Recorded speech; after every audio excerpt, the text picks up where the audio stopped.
সুম্মা ফি সিলসিলাতিন যারউহা 70 যিরাআন ওরে দাও ওরে টান ওরে কাইদা রাশায়া বেরি বড়া জাহান্নামে নিয়ে ভাগায়া নাউজুবিল্লাহ কি দিয়া পেছাবে আল্লাহ বলে 70 গজ লম্বা শেকল আরে দুনিয়ার শেকল দিয়া যেমনে পেঁচায় এমনি তো পেঁচাবে না রাইসুল মুফাসসিরিন আব্দুল্লাহ ইবনে আব্বাস রাদিয়াল্লাহু আনহুমা বলেন শেকল দিয়া কেমনে পেঁচাবে জানি হযরত ইবনে আব্বাস বলেন শেকলের একটা মাথা নাকের ছিদ্র দিয়ে ঢুকায়া পায়খানা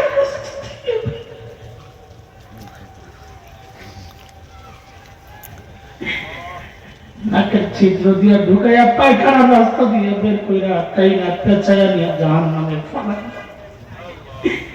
কোন প্রশস্ত জায়গা না গাদাগাদি করে ছোট্ট জায়গায় যাওয়াল কওমিনহা মাকানান দাইকা মুকাররামিন পেঁচাইয়া বান্দা যখন চিৎকার করতে থাকবে দাও হুনালিকা সুবুরা বান্দা তখন চিৎকার করতে থাকবে আল্লাহ তো সহ্য হয় না মৃত্যু দিয়া দেন আল্লাহ মৃত্যু দিয়া দেন আল্লাহর পক্ষ থেকে জবাব আসবে লা তাদউলিয়াম সুবুরান ওয়াহিদা ওয়াদু সুবুরান কাসীরা একটা কেঞ্চা আসলি তো একটা কেঞ্চা আসলি বারবার চা কেন মৃত্যু চাওয়ার মতো উপলক্ষ তো বারবার আসবে যেন ওই আয়াতের প্রসঙ্গটাই আল্লাহ বলতেছেন অনেকে মনে মনে চিন্তা করে জাহান্নামে ফালায়া দিলে তো জরিয়া শেষ হয়ে গেল শেষ কাম শেষ আল্লাহ বলেন না বিষয়টা এমন না কুল্লামা নাদিজাত জুলুদুহুম বাদদালনাহুম জুলুদান গায়রাহা লিয়াযুকুল আযাব এক চামড়া পুইরা শেষ আল্লাহ বলেন আমি নতুন চামড়া লাগায়া আবার তোরে পরাবো ওইটা পড়বে আবার নতুন চামড়া ওইটা পড়বে আবার নতুন চামড়া এইভাবে চলতে থাকবে নাউজুবিল্লাহ বাবা সাহাবুল তাকওয়া গুনাহ না কইরাও কেঁদেছে সাইয়েদনা আবু বকরের মতো এত বড় ব্যক্তিত্ব দূরে যায় কানতেন আর বলতেন ইবনা আবি কুহাফা এরা আবু কুহাফার ছেলে তুই মানুষ কেন হইছস এখন হিসাব কেমনে দিবি ক গাছের পাতার দিকে তাকায় আবু বকর কানতেন আর বলতেন ইয়া লাইতানি কুনতু ওয়াকা মিনাস সাজারা তোটা ফটুকাল হ্যাঁ আমি মানুষ না হয়ে যদি গাছের পাতা হইতাম তো জীবজন্তু আমার চাবায়া খায়া বলতো আমার আর হিসাব দেওয়া লাগতো না এখন আমি আবু বকর হিসাব কেমনে কোথায় আবু বকর জান্নাতের গ্যারান্টি পাওয়া মানুষ যারা জান্নাতের গ্যারান্টি পাওয়া তারা কেঁদেছেন আল্লাহর ভয়ে আর আমাদের মতো জালিমরা গুনাহ করি আবার হাসি আমি সহ অধিকাংশের চেহারার দিকে তাকাইলে মনে হয় না মানুষটার আখিরাতের কোনো চিন্তা আছে কেন রে ভাই এত নিশ্চিন্ত হইলাম কোন পুঁজির ভরসায় আরে যাদের পুঁজি ছিল তারা যেখানে কেঁদেছেন আমি আপনি হাসি কোন পুঁজির ভরসায় আবু বকর তো জান্নাতের গ্যারান্টি পাওয়া আম্মা জান আয়েশা জান্নাতের গ্যারান্টি পাওয়া আমাকে আপনাকে কে গ্যারান্টি দিল যে আমাদের মৃত্যুর যন্ত্রণা হবে না কে গ্যারান্টি দিল যে কবরের আযাব হবে না আমাকে আপনাকে কে গ্যারান্টি দিল যে জাহান্নামের আযাব থেকে বেঁচে যাবে কেমনে আসতেছি সারাক্ষণ হ্যাঁ আল্লাহর আদালতে দাঁড়ানোর মতো কার কি পুঁজি আছে আমি তো জানি না আমার তো নাই জন্য বলতেছি বাবা আয়নায় তাকায় দেখেন চুল যে সাদা হয়েছে দাড়ি যে সাদা হয়েছে গুনাহ ছাড়া দেন আর কত এই চুল দাড়ি সাদার মানি বুঝে ওলামাদেরকে জিজ্ঞেস করে হাদিসে পড়ছি তো ওই জন্য দিল শক্ত হইলেও আয়নার সামনে দাঁড়াইলে মাঝে মাঝে যখন দেখি আরে চুল সাদা দাড়ি সাদা কলজাটা মোচক দিয়ে ওঠে কারণ অর্থ নাই নানান ভাবে আল্লাহ আমাদেরকে সতর্ক করেছেন সতর্ক হই নাই এখন শরীরের একটা অংশের মৃত্যু শুরু হয়ে গেছে চুল শরীরের অংশ সাদা মানি মরে গেছে দাড়ি শরীরের অংশ সাদা দাড়ি পড়ে গেছে, শরীরের অংশের মৃত্যু শুরু হয়ে গেছে, যে কোনো মুহূর্তে মালাকুল মউত আল্লাহর হুকুম পাওয়া মাত্র খপ করে টান দিয়ে ওটা বাইর করে লয়ে দেব। আর তুমি বসে বসে হাসো। হেরে যুবক, তুমি কিন্তু এমনটা ভেবো না আমার তো চুল দাড়ি এখনো সাদা হয় নাই, আমার লম্বা টাইম করে আছে। না রে বাপ না, এই ধোকায় পড়ো না, এই ধোকায় পড়ো না। কত বাবাকে দেখছি সন্তানের লাশ কাঁদে নিয়ে যাইতেছে,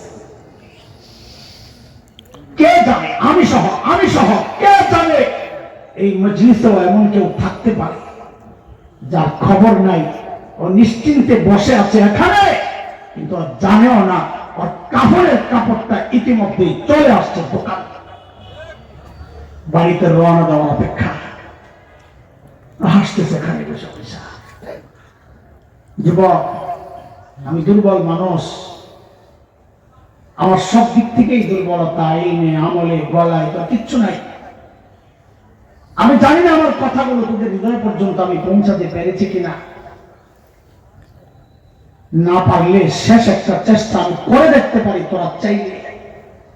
যুবক, বলি কি বাপ, তোরা আমার সামনে আয়, সামনে আয়, তোদের পাওগুলা মিলে দে, আমি ওই পাওগুলা জড়া ধুইরা বসে বসে সারা রাত কান্না করি, তাও তোরা গুনাহ ছেড়ে দে, গুনাহ ছেড়ে দে বাবা, গুনাহ ছেড়ে দে। আরে গুনাহওয়ালা চোখগুলা নিয়ে মালিকের সামনে কেমনে দাঁড়াবো, এই গুনাহওয়ালা কান নিয়ে মালিকের সামনে কেমনে দাঁড়াবো, এই গুনাহওয়ালা হাত পাও নিয়ে মালিকের সামনে কেমনে দাঁড়াবো, যখন আমার চোখ, আমার কান, আমার হাত পাও আমার বিরুদ্ধে আমার মালিকের আদালতে সাক্ষী দিবে। বাচ্চার উপায়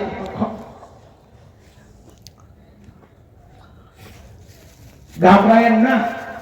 শেষ একটা কথা বলি, যা হয়েছে তো হয়েছে, হতাশ হয়ে, হতাশা তৈরির জন্য কথাগুলো বলছি না। প্রায় আমি যেটা বলি, ভাই হতাশ হয়ে না, ফেরত আসে, ফেরত আসে, কারণ দরবার বন্ধ হয় নাই তো। আমার আপনার এমন এক মালিক আছে যিনি নিজেই নিজের নাম রেখেছেন গফফার। আল্লাহু আকবার। কি নাম রাখছে চিনেন তো? গফফার না? আগে বলছি একটি, মনে আছে? গফফার চিনেন? বলেন চিনেন? চিৎকার করে বলেন একবার আল্লাহু আকবার। দুনিয়ার সবাই অপরাধীদের খুঁজে শাস্তি দেওয়ার জন্য, পুলিশ অপরাধী খুঁজে শাস্তি দেওয়ার জন্য, এমনকি মা বাবা ও সন্তান অপরাধ করলে খোঁজেন শাস্তি দেওয়ার জন্য। গফফার ওই মালিকের নাম যিনি অপরাধীরে খোঁজেন মাফ করার জন্য।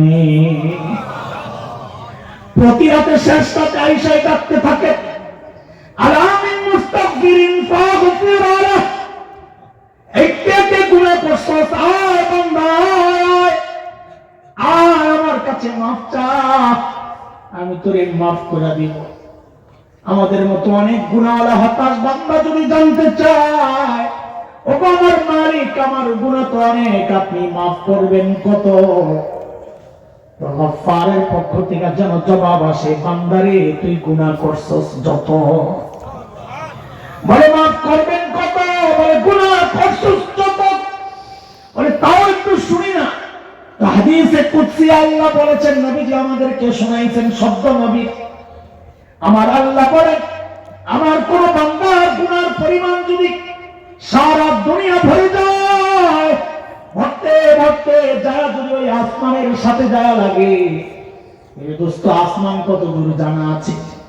বিজ্ঞানীরা আবিষ্কার করেছে নক্ষত্রগুলো লক্ষ কোটি মাইল দূরে, আসমান কত দূর আবিষ্কার থাকবের কথা এখন পর্যন্ত কেউ কল্পনাও করতে পারে নাই।